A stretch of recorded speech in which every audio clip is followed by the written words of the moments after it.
All right, awesome. So, hello everyone. Welcome to our seminar today. We're going to talk a little bit about, back half strategies in VP debate. It'll be a pretty chill seminar. It won't take that long. We'll just go over some general things, especially some structural things that I think are important to remember. And then I think we'll get into a round. So yeah, obviously we're starting the seminar. Seminar is being recorded. So, turn your camera off if you don't want to be seen, and change your name on the Zoom if you don't want that to be part of the recording. But yeah, let's get started. So this is what a BP round looks like, right? There are four teams. There are teams on proposition, opposition. There are teams on the front half and the back half. We're obviously going to be focusing today on our discussion of like the second prop team and the second op team and different strategies that you can employ if you are not in the front half of the debate, right? Notably, this picture is a relic of a bygone era because we don't do in-person tournaments anymore. But back then you'd have like physical tables where like people would sit and there would be like a team literally at the front of the room and then a team at the back of the room, or like towards the back of the room, depending on what side of the debate you were on. We don't do that anymore because COVID. But anyway, okay. So what is the back half? You guys can enjoy that picture of myself when I was speaking at the Western High School's debate tournament back when I was in high school. But anyway, what is the back half, right? So the back half is the closing government and the closing opposition team. It consists of two speeches, okay? There's a 7-minute extension speech and there's a 7-minute whip speech, okay? The back half is a gift. This is where you want to be in the debate, especially if this is a debate that like you don't know that much about, or it's a debate about a topic that you're relatively new to and that you're trying to figure out more and more. The back half is a very good place to be in that regard. A lot of people might disagree with me, but that's just my personal opinion. All right. There are a few things to note and touch on in terms of the back half. Notably, one important thing that comes up a lot is this idea of content generation, because notably, a lot of people always worry and have a lot of anxiety about whether or not on the back half they'll be able to make sufficient arguments about, for their side that are going to be meaningfully different than what the front half has already said. So you can do a few things in terms of generating arguments and content on the back half. So notably, the most important thing, the easiest thing to do is often to just say what the front half missed. And this is notably the most intuitive thing you can do on the back half, because obviously if there are things that you thought of in the front half didn't mention it yet, these are things that you want to run. So notably, usually the front half will not always be able to think of like every single reason for why a certain motion is good or bad. So what I would recommend is if as soon as you find out you're on the back half, write down 5 or 6 different argument options that you think might be interesting, might be relevant for your specific side, and then cross them off as you're sort of like going through the round and you hear the arguments being brought up. What remains then would be the basis for your case, right? But notably, that's not enough. You can't just say, all right, well, these are the arguments left, so these are going to be the arguments that we're going to run, we're going to talk about. That is insufficient in this specific case. You need to be able to justify why the arguments that you're going to end up running are like the most important in the round as well. So if the remaining arguments that you have on your list are like arguments that you don't think are going to be particularly relevant, then honestly, don't run them, run something else. Use one of the other methods or tactics in this case. But if you have arguments remaining that you think might be justified as being the most impactful or the most important, you can definitely run them there. So that's something important to mention. The most intuitive thing is always to just say what the front half missed. Notably, that is not always possible. So notably, going back here, 1 second, right? So you can't always just say what the front half said, right? Like for the front half missed, notably, because like in many instances, the front half will like literally have like 13 arguments. A lot of people do this now for some reason. So some cases, sometimes you're going to have to basically run arguments that are based off of context, right? Where you talk about similar arguments, you talk about things that are sort of similar in nature to a lot of the things that the front half was talking about, where you change the context in which you talk about those arguments and therefore change the impacts of them and talk about them in a much more relevant context. So notably, this is my favorite type of extension, and a lot of people that like are in the club can vouch for this, where like I would do this thing a lot where like someone would run like a front half case and then I would run that case, but put it in the context of like India or like other developing nations and change the context there. But it's important to mention structurally that sometimes one of the best ways to extend is to argue that the arguments that you want to talk about mechanistically are more relevant and more impactful somewhere else or through another lens. So notably, we could be talking about backsliding into like authoritarian regimes, and someone could talk about that and its impact in like, I don't know, the United States. But notably, that's one thing where you could very easily say, hey, like Democratic backsliding is something that we think is much more relevant in the context of like developing nations, given that many of them are emerging democracies.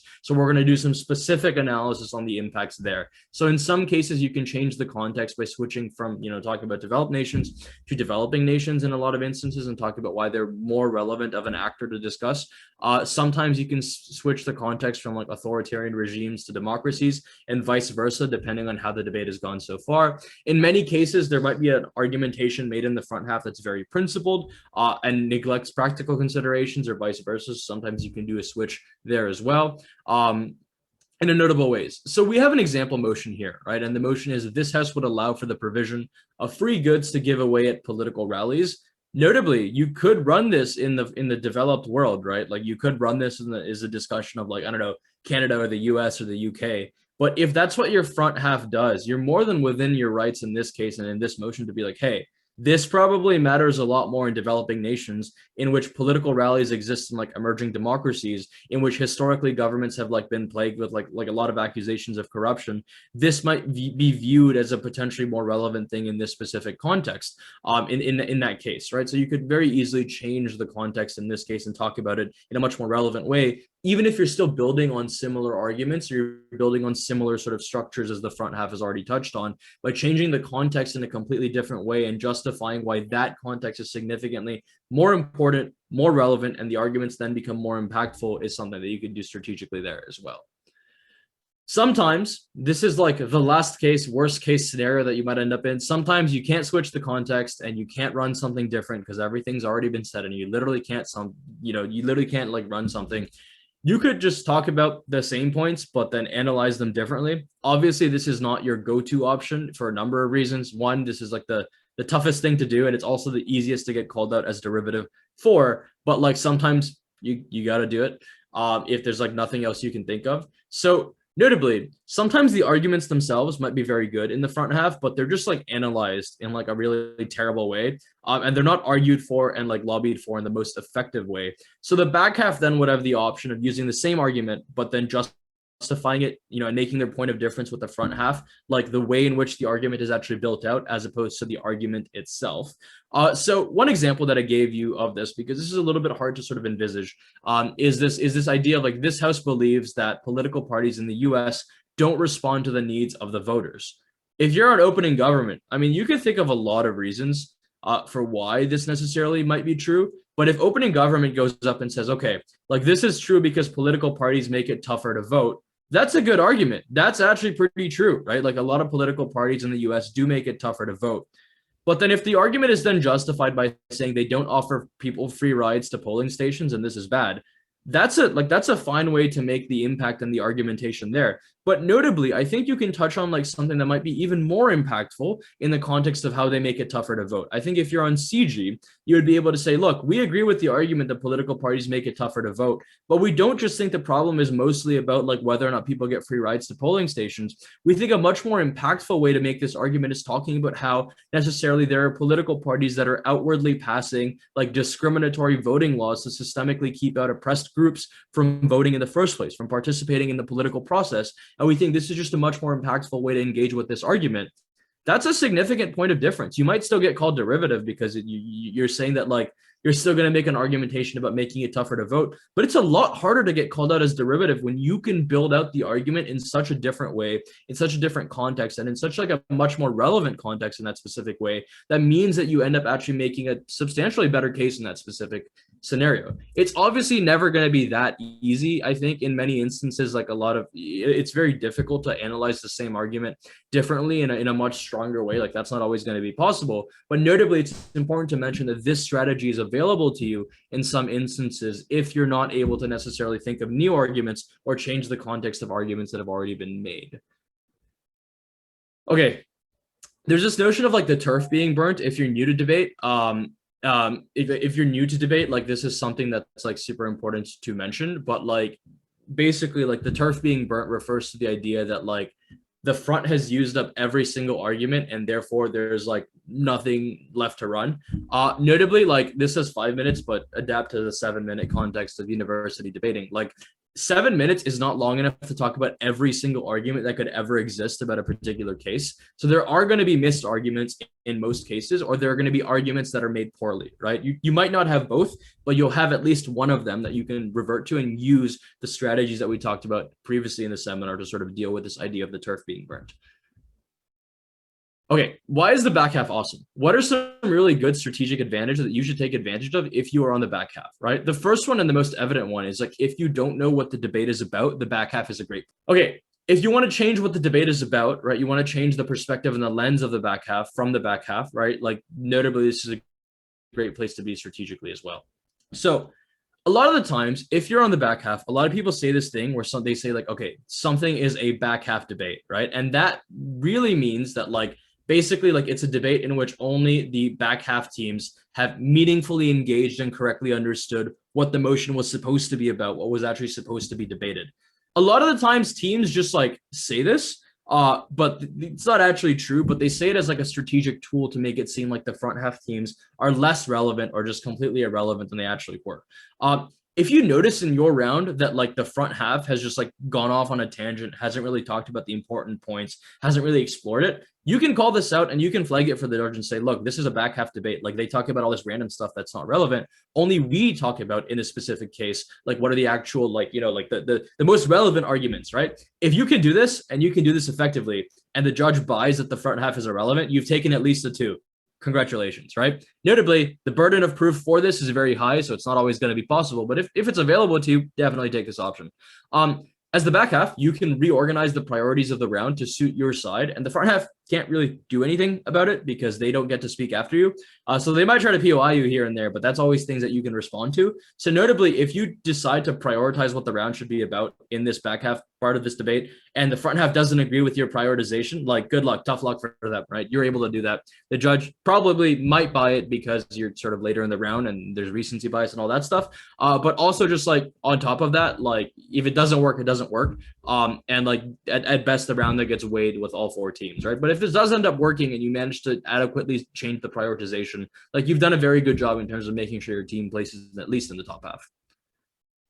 All right, now we're going to talk about this thing called thematic analysis. And thematic analysis is like super important to mention, right? Because notably, there are often themes that the round ends up boiling down to, and these are usually only discussed in the whip speeches. And this is unique to the back half, right? So basically what you're doing, right, in a lot of these whip speeches is like you're taking like a theme is just a grouping of like various points of clash in the round that can like best encompass the debate as a whole. So usually traditionally you would then organize the debate into 2 separate broad themes the debate might be about. So if you had a motion that was like, all right, like this house would ban zoos, one theme might be, okay, what is best for like the animals? The other theme might be, okay, what is best for zoo owners, right? And like that would be the 2 themes of the round where you could summarize the whole round within those 2 sort of themes as frameworks for it. The themes are given in these like summary speeches, the whip speeches that are supposed to be biased. So be biased, right? Be a biased person when you tell the actual account of the round and how it went. In that specific regard, right? Like don't be afraid to be like, yeah, like this team was like bad. They were bad for this reason. We were significantly better. Like that is the whole point of the speech, right? So your summary does not need to be an unbiased take or an unbiased sort of discussion of what ends up happening in the round. Like that's not necessary. Okay, so there are 2 ways that you can meaningfully structure a theme speech, and this is what I sort of want to talk about. Like when I say theme speech, think whip speech, like it's the same thing. But notably, there are 2 ways to do it. I'm going to teach you the traditional way that like I was taught and I used to do for many, many years. Then I'll sort of teach you like a newer way that a lot of people start to organize theme speeches and whip speeches now. So the traditional way is you would determine during the round what the 2 main themes are that the whole debate can be organized under. Then you would make a chart like this. You would put on one side, like, all right, like this is the first theme that we managed to flag. Here's the second theme that we managed to flag as well, right? These are the 2 themes of the round, okay? Then, right, you would basically have 3 columns. You would have a what they said column, what we said column, and why we are right column, okay? So under the what they said column, you would say, okay, here's everything OG said about this first theme. Here's everything that CG said about this first theme, right? In that regard. The template is designed from the perspective of if you are on if you're on closing opposition, but you can clearly just inverse the roles as well.